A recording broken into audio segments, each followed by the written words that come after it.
Supreme court ने Covid vaccination से जुड़ी याचिकाओं पर एक अहम फैसला सुनाया है। कोर्ट ने कहा कि सरकार को वैक्सीन के साइड इफेक्ट से प्रभावित लोगों के लिए मुआवजा देने की व्यवस्था पर विचार करना चाहिए। इसके लिए सरकार को नो फॉल्ट कंपनसेशन पॉलिसी बनाने की सलाह दी गई है। नो फॉल्ट कंपनसेशन पॉलिसी का मतलब ये होता है कि अगर किसी व्यक्ति को किसी दवा या वैक्सीन से नुकसान होता है तो उसे मुआवजा मिल सकता है। इसके लिए यह साबित करना जरूरी नहीं होगा कि किसी की गलती थी या नहीं, यानी नुकसान होने पर सीधे मदद मिल पाए। इसी सोच के साथ ये व्यवस्था बनाई जाती है। ये फैसला सुप्रीम कोर्ट की जस्टिस विक्रमनाथ और जस्टिस संदीप मेहता की बेंच ने सुनाया। कोर्ट ने यह भी साफ किया कि वैक्सीनेशन के साइड इफेक्ट्स की निगरानी के लिए जो मौजूदा सिस्टम है वही जारी रहेगा। इसके लिए अलग से नया एक्सपर्ट पैनल बनाने की जरूरत नहीं है। दरअसल ये मामला 2 याचिकाओं से जुड़ा हुआ था। ये याचिकाएं रचना गंगू और वेणुगोपालन गोविंदन ने साल 2021 में दाखिल की थी। उनका कहना था कि उनकी बेटियों की मौत कोविड वैक्सीन के साइड इफेक्ट्स के चलते हुई थी।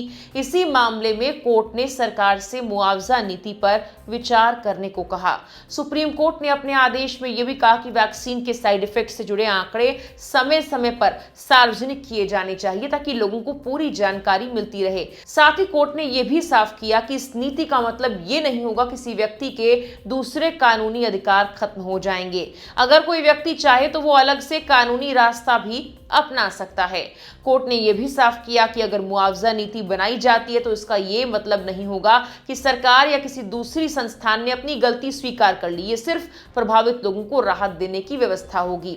इस मामले पर सुप्रीम कोर्ट ने पिछले साल 13 नवंबर को लंबी सुनवाई की थी। सुनवाई के बाद कोर्ट ने फैसला सुरक्षित रख लिया था। उस समय जस्टिस विक्रमनाथ ने कहा था कोर्ट इस मामले में सभी पहलुओं पर विचार करेगा। यह भी तय किया जाएगा कि क्या किसी समिति का गठन जरूरी है और क्या निर्देश दिए जाने चाहिए। इससे पहले केंद्र सरकार ने केरल हाई कोर्ट के एक अंतरिम आदेश को चुनौती दी थी। उस आदेश में सईदा KM नाम की याचिकाकर्ता की मांग पर सरकार को मुआवजे की नीति बनाने के लिए कहा गया था। सरकार ने साल 2022 में अपने जवाबी हलफनामे में यह दलील दी थी कि वैक्सीन लगवाना लोगों का स्वैच्छिक फैसला होता है। सरकार का कहना था कि लोग जोखिम की जानकारी होने के बावजूद वैक्सीन लेते हैं, इसीलिए सरकार को सीधे तौर पर मुआवजे के लिए जिम्मेदार नहीं माना जा सकता।